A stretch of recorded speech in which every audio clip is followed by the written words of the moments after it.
타락의 결과라는 말씀을 가지고 이 시간 여러분들과 은혜를 나누고자 합니다. 우리는 지난 시간 선악과를 따먹은 타락한 인간에 대해서 살펴보았죠.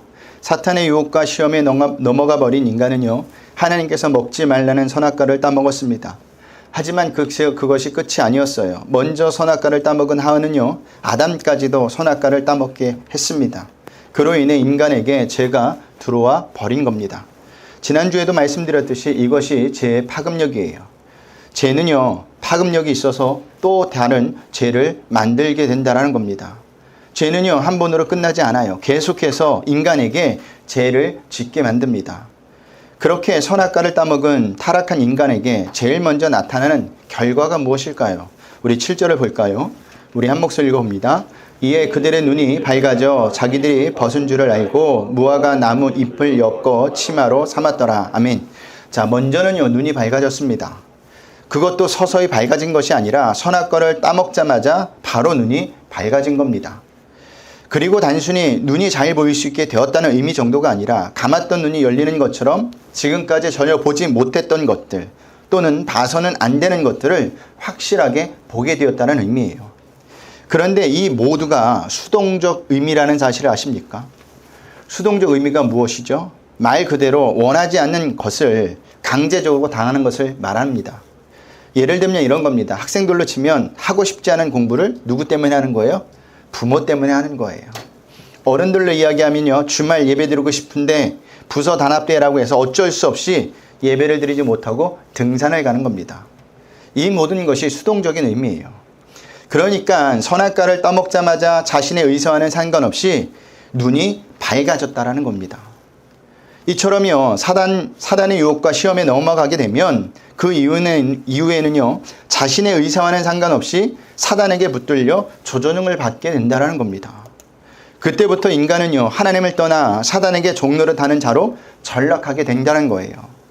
하나님께 순종하는 자가 아닌 사단에게 순종하는 자가 되었다는 의미입니다. 가룟 유다를 보세요. 사단의 유혹과 시험에 넘어간 그 다음부터 그는요, 예수님을 팔기 위해서 계속 기회를 엿봅니다. 사단이 종이 되었다는 의미예요. 그렇기 때문에 우리는요, 죄의 근처도 가지 말아야 돼요. 악은 모양이라도 버려야 합니다. 그것이 사단에게 종노릇하지 않는 비결이라는 사실입니다. 자, 인간은요, 선악과를 따먹고 눈이 밝아져서 자기들이 벗은 줄을 알게 되었습니다. 사단의 말처럼 아담과 하와가 선악과를 먹는 날에는 너희 눈이 밝아진다는 말처럼 된 것이죠. 이것을 볼 때 사단의 말은요, 어떤 면에서 진실이었습니다. 그러나 사단의 말처럼 하나님과 같이는 되지 않았어요. 그 대신 어떻게 되었죠? 수치를 알게 되었다라는 사실입니다. 이전에는요, 벗은 것이 아무렇지도 않았는데 선악과를 따먹고 나서 수치심을 느끼게 된 겁니다. 이것이 죄 때문에 나타난 결과예요. 그래서 어떻게 합니까? 무화과 나무 잎으로 치마를 엮어 만들어 있습니다. 그 의미는 자기 스스로 수치심을 가려보겠다라는 거예요. 그런데도 그 수치심이 가려집니까? 안 가려지죠. 그래서 어떻게 하죠? 동산나무 뒤에 숨어버립니다. 가렸다면 숨을 이유가 없는데 왜 숨습니까? 진짜 수치심의 근원을 가리지 못했다라는 거예요. 이처럼 인간 스스로는요, 절대 죄로 인해 발생된 수치심을 스스로 가릴 수 없습니다. 그러면 어떻게 해야 할까요? 수치심의 근원까지 가릴 수 있는 옷을 입어야 합니다. 그 옷이 무엇이죠? 죄로 인해 죽을 수밖에 없는 인간을 위해 대신 죄를 짊어지시고 십자가에서 죽으신 예수님의 보혈의 피로 만들어진 의의 옷을 입어야 한다는 겁니다. 이 의의 옷만이 수치심의 근원까지 가려주는 거예요. 그렇다면 타락한 인간이 어떻게 이 의의 옷을 입을 수 있을까요? 종교적인 열심으로 입을 수 있을까요? 도덕적이고 윤리적인 착한 행실로 입을 수 있을까요? 아닙니다. 그것들로는 절대로 의의 옷을 입을 수가 없어요. 의의 옷은요, 하나님 앞에 나아가 예수님만이 죄로 죽을 수밖에 없는 나를 구원할 수 있는 유일한 분이라고 그 사실을 인정하고 고백하는 자만이 그 의의 옷을 입을 수 있다라는 사실입니다. 그런 의미에서 여러분은 그 의의 옷을 입으셨습니까? 스스로 답해 보셔야 합니다. 그 의의 옷을 입는 자만이 마지막 심판대 앞에서도 영원한 수치를 당하지 않는다라는 사실입니다. 저는 우리 브릿지교회 성도님들이 의의 옷을 입어 마지막 심판대 앞에서 영원한 수치를 당하지 않고 다 통과하시기를 바랍니다. 자, 우리가 7절에서 한 가지 더 살펴볼 것이 있습니다. 우리가 보는 한글 성경에 생략된 단어가 있습니다. 그 단어는요, 히브리어로 라임인데 그 뜻은 그들 자신을 위하여라는 말이에요. 이 단어를 넣어서 7절을 직역하면 이렇습니다. 아담과 하와는 자신을 위하여 치마를 만들어 입었다. 뭔가 이상하지 않습니까? 언뜻 보면 빼도 상관없는 단어처럼 보이지만 아니에요. 이 말은요, 하나님의 형상대로 창조된 인간은 하나님의 영광을 위하여 살아야 하는데 선악과를 따먹는 죄를 범한 이후부터 자신을 위하여 사는 삶이 시작되었다는 것을 의미합니다. 중심이 하나님에서 자신에게로, 인간 자신에게로 바뀌어버린 것을 말하는 거예요. 하나님이 있어야 할 자리에 자신이 있게 되었다는 사실입니다. 이것이 타락의 결과예요. 그래서 오늘날 모든 인간이 어떻게 살고 있습니까? 자신만을 위해 살죠. 자신만을 위해서라면 남이 어떻게 되든 상관없는 삶을 삽니다. 그 결과 이 땅에 수많은 범죄가 일어나게 된 거예요. 다른 사람의 것을 빼앗더라도 자신만은 잘 살겠다라는 겁니다. 왜 이렇게 되었을까요? 하나님으로부터 부어졌던 은혜가 끊어졌기 때문이에요. 아담과 하와가 만들었던 치마도 보세요. 무엇으로 만들었죠? 무화과 나무 잎으로 만들었습니다. 나뭇잎 치마가 얼마나 가겠어요? 말라버리고 햇빛이 쪼여버리면 금방 말라서 비틀어지거나 부서져 버립니다. 그러면 인간은 또다시 나뭇잎 치마를 만들어 입겠죠.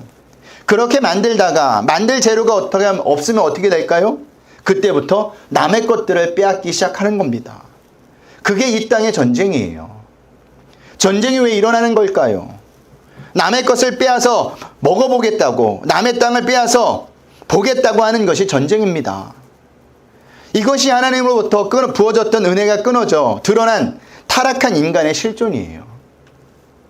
그 의미는 인간은 하나님의 은혜 없이는 살 수 없는 존재라는 것입니다. 우리는 오늘 본문을 통해서 이것을 깨달아야 해요. 우리는 하나님 없이, 은혜 없이 살 수 없습니다.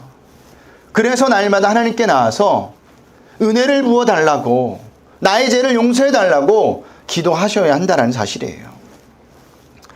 자, 아담과 하와가 선악과를 따먹고 수치심을 느껴 무화과 나무 잎으로 치마를 만들어 입었을 때 그때 하나님께서 나타나십니다.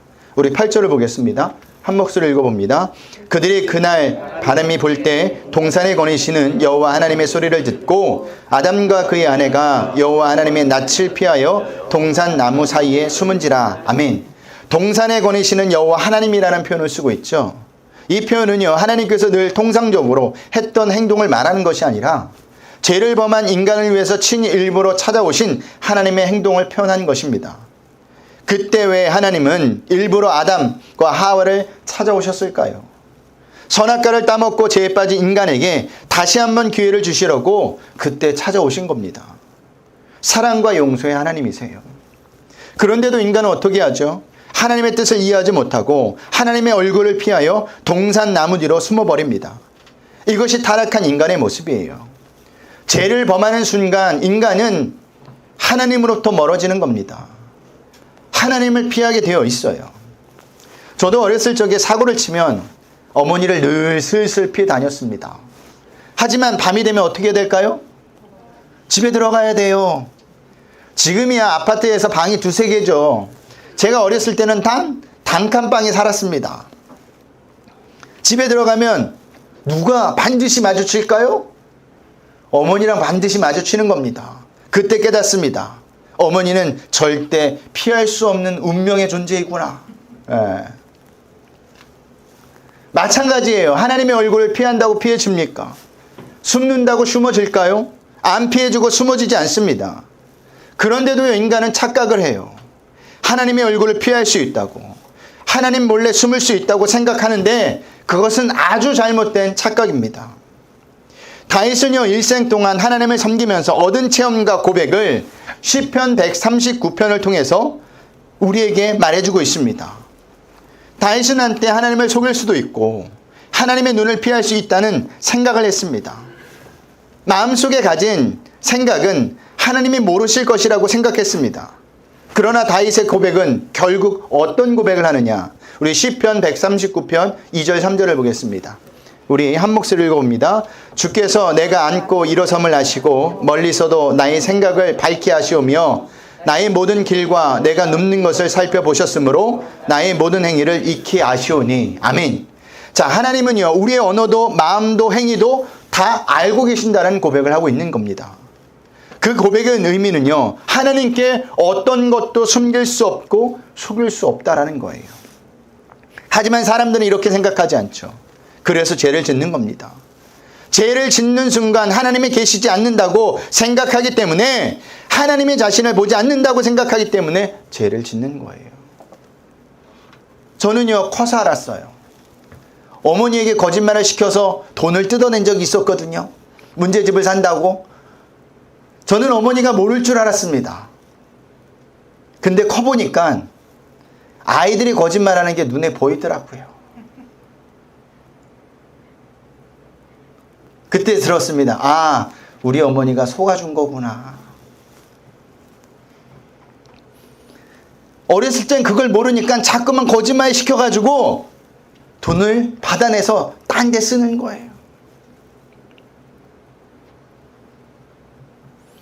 아닙니다. 하나님도 우리 어머니와 마찬가지예요. 알고 계세요. 항상 우리를 지켜보고 계시고 더 우리의 마음의 동기까지도 알고 계십니다. 그렇기 때문에 우리는 항상 하나님을 인식하며 살아야 합니다. 그래야 죄를 짓지 않아요. 또한 우리는 하나님을 피할 수 없습니다. 시편 139편 7절 9절 7절서부터 9절까지 보겠습니다. 한 목소리 읽어봅니다. 내가 주의 영을 떠나 어디로 가며 주의 앞에서 어디로 피하리이까?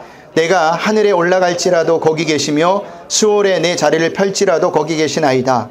내가 새벽 날개를 치며 바다 끝에 가서 거주할지라도. 아멘. 자, 다윗의 고백은 다윗이 피한 장소에 하나님이 언제나 계셨다라는 겁니다.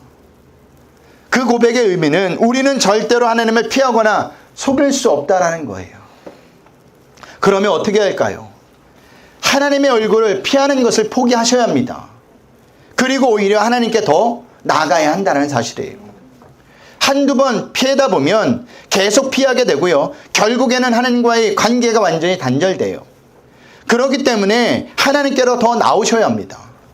다윗을 보세요. 밧세바를 번한 이유, 아무 일 없다는 듯이 지내고 있었는데 하나님이 나단 선지자를 보내셔서 다윗의 죄를 들춰냅니다. 그때 다윗이 취한 행동이 무엇이죠? 하나님을 피하기보다는요, 하나님께 나아가 죄를 고백하는 것이었습니다. 자신의 죄를 씻어달라고, 은혜를 베풀어달라고 기도한 것이었어요. 시편 51편 1절 2절을 한번 보겠습니다. 우리 한 목소리 읽어봅니다. 하나님이여, 주의 인자를 따라 내게 은혜를 베푸시며 주의 많은 긍휼을 따라 내 죄악을 지어주소서. 나의 죄악을 맑게 씻기시며 나의 죄를 깨끗이 제하소서. 아멘. 자, 어떻게 보면 굉장히 뻔뻔스럽죠. 그런 죄를 짓고 하나님께 은혜를 베풀어 달라고, 긍휼을 베풀어 달라고 어떻게 그럴 수 있겠습니까? 인간의 상식으로는요, 굉장히 뻔뻔스러운 인간입니다. 하지만요, 하나님은 바로 우리에게 이런 모습을 원하시는 겁니다.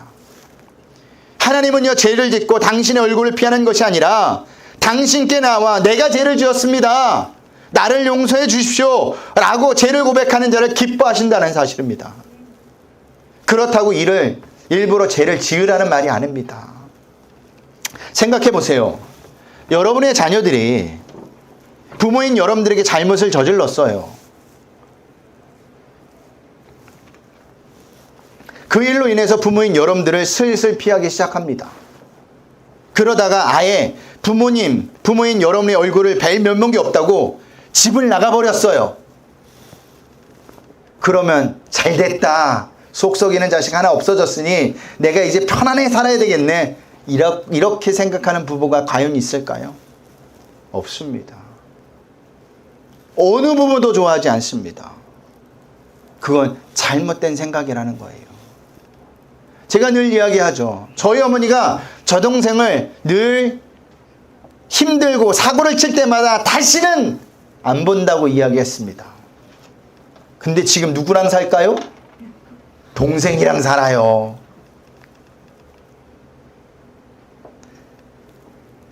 이게 부모의 마음이고 이게 하나님의 마음입니다. 그런데도 우리는 신앙생활을 이렇게 하고 있습니다. 자꾸만 죄를 짓고 하나님으로부터 멀어지려고 합니다. 도망가려고 해요. 아니에요. 더욱더 가까이 나오셔야 합니다. 뻔뻔하지만 그래도 하나님께 나오셔야 돼요. 그것이 진짜 성도이고 그것이 진짜 하나님의 자녀라는 겁니다. 우리 구절을 보겠습니다. 한 목소리 읽어봅니다. 여호와 하나님이 아담을 부르시며 그에게 이르시되 내가 어디 있느냐. 아멘. 하나님께서 아담을 부르시죠. 왜 부르실까요? 어디 있는지 모르셔서 이렇게 부르실까요? 아니에요. 하나님은 아담이 어디에 있는지 분명히 아십니다. 하나님께서는요, 아담과 하가 선악과를 따먹는 것도 아셨고, 무화과 나뭇잎으로 치마를 만들어 입은 것도 아셨고, 동산 나무 뒤에 숨은 것도 아셨습니다. 그런데도 왜 모른 척 하시면서 아담을 부르시는 걸까? 죄를 범한 아담에게 다시 한번 기회를 주시기 위해서 부르신 거예요.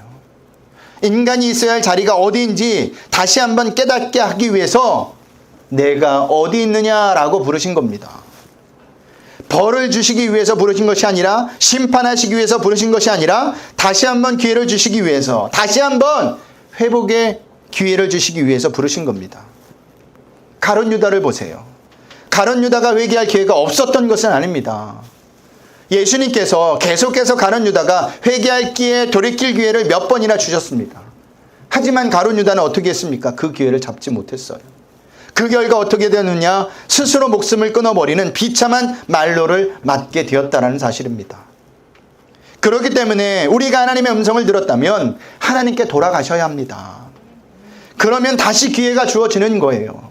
그러면 다시 사는 겁니다. 하지만 하나님의 음성을 듣고도 돌아가지 않는다면 기회는 없어요. 죽는 것이고 망하는 겁니다. 그런 의미에서 여러분은 어디 있습니까? 아직도 죄를 짓는 자리에 있습니까? 아니면 하나님 없이 혼자 끙끙 앓면서 자신의 죄의 문제를 해결해 보려는 괴로워하는 자리에 있습니까? 그래서 울고 있지는 않습니까? 하나님께서는요, 오늘도 여러분을 부르고 계십니다. 내가 어디 있느냐? 내가 어디 있느냐? 여러분을 부르신 이유는요, 찾으시는 이유는요, 여러분이 해결하지 못하는 죄 문제를 해결하고 다시 한번 기회를 주시려고 찾으시는 겁니다. 또한 여러분을 위로해 주시고 회복시켜 주시기 위해 부르시는 거예요. 그러니 하나님께서 부르실 때 못 이기는 척하고 돌아오세요. 돌아와서 잘못했다고 회개하고 하나님이 주시는 용서를 받고 평안의 기쁨을 누리시길 바랍니다. 하나님 안에서는요, 언제든지 다시 시작할 기회가 있다는 사실을 성도님들은 분명히 아셔야 합니다. 하지만 아담은 어떻게 할까요? 우리 10절을 볼까요? 우리 한 목소리 읽어봅니다. 이르되 내가 동산에서 하나님의 소리를 듣고 내가 벗었으므로 두려워하여 숨었나이다. 아멘. 내가 벗었으므로 두려워하여 숨었나이다. 이 말은 문자적으로만 이해하면 아담은 그의 벗었음을 인한 수치 때문에 하나님을 두려워했다는 의미가 됩니다. 그러나 아담은 실제로 자신이 벗은 것 때문에 두려운 것이 아니에요. 아담은요, 죄를 범하기 이전에도 벗고 있었습니다. 그렇기 때문에 그 이유가 타당하지 않아요. 어제까지는 아무런 문제가 없는 것이 왜 오늘 갑자기 문제가 될까요? 그 의미는 진짜 문제는 따로 있다라는 거죠. 그렇다면 내가 벗었으므로 두려워하여 숨었나이다 라는 말은 어떤 의미일까요? 그것은요, 하나님의 명령을 어기고 선악과를 따먹은 불순종 때문에 죄에 대한 심판을 받을까봐 두려워서 숨었다라는 의미입니다. 죄는요, 이처럼 두려움을 만들어내요. 죄는 이처럼 하나님으로부터 멀어지게 한다는 사실입니다. 그런데도 아담은 솔직하게 대답하지 않고 변명만 늘어놓고 있죠. 이것이 타락한 인간의 모습이에요. 이 타락한 인간의 모습이 여기서 멈추지 않습니다. 하나님의 질문에 또다시 변명을 하는데 이번에는요, 다른 사람에게 자기가 지은 죄를 그 책임을 전가하고 있습니다. 우리 11절에서부터 13절을 보겠습니다. 우리 한 목소리 읽어봅니다. 이르시되 누가 너의 벗었음을 내게 알렸느냐? 내가 내게 먹지 말라 명한 그 나무 열매를 내가 먹었느냐? 아담이 이르되 하나님이 주셔서 나와 함께 있게 하신 여자 그가 그 나무 열매를 내게 주므로 내가 먹었나이다. 여호와 하나님이 여자에게 이르시되 내가 어찌하여 이렇게 하였느냐? 여자가 이르되 뱀이 나를 깨므로 내가 먹었나이다. 아멘. 자, 하나님께서 아담에게 먹지 말라 명한 선악과를 누가 먹었느냐고 묻습니다. 그때 아담이 하나님께 잘못했습니다, 용서해 주십시오 라고 곧바로 회개했다면, 죄를 인정했다면 아마 성경은 창세기 3장에서 끝나버렸을지도 모릅니다. 맞죠? 더 이상 이야기할 거리가 없어요. 그럼 하나님이 안 되겠다, 맞아야 되겠다 이러지 않아요. 하나님은 끌어안으시고 용서하시는 분입니다. 그러면 이 두꺼운 성경책을 볼 일도 없어요. 다 우리의 잘못 때문에 하나님이 가르쳐 주시기 위해서 이렇게 계속 반복적인 이야기를 조금씩 다르게 우리에게 말해주고 있는 거예요. 그런데 아쉽게도 아담은 그렇지 않았죠. 그 책임을 하나님과 하와에게 전가하고 있습니다. 그것이 12절 말씀에 하나님이 주셔서 나와 함께 하신 여자 때문이라고 말하는 겁니다. 그 말은요, 하나님이 여자만 만들어주지 않았다면 선악과를 따먹을 일이 없었다라는 겁니다. 부부 사이에 많이 그런 이야기를 하죠. 내가 당신과 결혼을 안 했다면, 내가 적어도 이렇게 살지는 않았어. 어디서 많이 들었느냐면 저희 어머니가 예전에 우리 아버지랑 싸울 때마다 매일 했던 얘기예요. 이것은 하와도 똑같이 이야기해요. 책임을 누구에게 전가합니까? 하와는 뱀에게 전가합니다. 이것이 타락한 인간의 모습이에요. 죄는 자기가 지어놓고 왜 하나님을 뜨거드립니까? 왜 하와에게 덮어 씌웁니까? 그런데 아담이 모르는 것이 하나 있습니다. 그것은요, 책임 전가가 자신이 범한 죄를 없게 하지는 못한다라는 사실이에요. 그것은 오히려 거듭 죄를 범하는 것뿐입니다.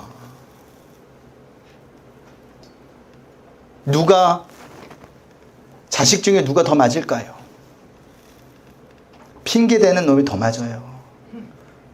잘못했다고 얘기하는 놈은요, 그냥 몇 대 맞고 끝나는데 끝까지 자신의 잘못을 인정하지 않고 나는 안 그랬다고 이야기하면 그 대답을 들을 때까지 부모는 매를 댑니다. 제가 그랬어요. 그래서 엄청 많이 맞았어요. 네. 이것이 제 특징이에요. 자신에게 원인을 찾지 않고요, 남의 탓으로 돌립니다. 환경 탓을 하죠. 사람 탓을 하죠. 나는 그런 사람이 아닌데 환경 때문에, 사람 때문에, 상황 때문에 어쩔 수 없었다고 이야기합니다. 아니에요. 우리는 그런 사람이에요. 어쩔 수 없었다는 것은 다 핑계예요. 거짓말입니다. 얼마든지 죄를 짓지 않고요, 얼마든지 그 상황을 벗어날 수도 있었는데도 불구하고 욕심에 눈이 멀었기 때문에 우리는 죄를 지은 겁니다. 스스로 죄의 길로 간 거예요. 그것이 타락한 인간의 모습입니다. 그 모습은요, 여전히 우리 삶 가운데 고스란히 그대로 나타나고 있어요. 그것을 볼 때마다 우리는 나는 타락한 인간이구나, 나는 죄 가운데 죽을 수밖에 없는 인간이구나 라는 것을 인정하셔야 합니다. 그리고 하나님 앞에 나아가 내가 죄인입니다, 하나님. 나는 이것밖에 되지 못합니다. 하나님의 은혜 아니면 나는 살 수 없습니다. 그러니 나의 죄를 용서하시고 나를 구원해달라고 기도하셔야 한다는 사실입니다. 그게 하나님을 믿는 성도예요. 그것이 하나님을 아는 자입니다. 그것을 모르는 자는요, 절대로 하나님 앞에 돌아오지 않아요. 하나님 앞에 나와서도 굉장히 뻣뻣합니다. 하나님 앞에 나와서도 교회 안에 있으면서도 나는 저들과 달라 라는 교만한 마음을 가지고 살아요. 그런 자의 기도는 하나님이 듣지 않으세요. 그런 자는 하나님께서 당신의 백성으로 삼지 않으신다는 사실입니다. 늘 우리는 죄인이라는 사실을 인정합시다. 그리고 나의 죄를 용서해달라고, 나를 살려달라고 하나님 앞에 두 손 들고 회개합시다. 그것이 우리가 살 길이에요. 말씀을 마치겠습니다. 인간의 타락한 결과가 무엇입니까? 첫 번째는 눈이 밝아져 수치심을 느끼게 되었다는 거예요. 두 번째는 하나님의 영광을 위해 사는 삶이 삶을 산 것이 아니라 자신을 위해 사는 삶이 시작되었다는 겁니다. 세 번째는 선악과를 따먹은 죄 때문에 하나님께 심판을 받을까 봐 하나님을 피하기 시작했다는 것, 멀어지기 시작했다는 겁니다. 네 번째는 책임 전가가 시작되었다는 거예요. 이렇게 타락의 결과는 무서운 거예요. 별게 아닌 게 아닙니다. 그렇기 때문에 우리는 죄를 최대한 멀리 하셔야 돼요. 죄를 멀리할 때 우리는 살아요. 자신이 없으면요, 죄를 멀리 하게 해달라고 기도하세요. 그리고 우리에게 은혜를 베풀어 달라고 기도하십시오. 그러면 하나님께서 우리의 부족함과 연약함을 아시고 그렇게 만들어 주실 것입니다. 한 주간도 브릿지교회 성도님들이 죄를 멀리하고 하나님의 은혜로만 사시는 자가 되시길 축복드립니다.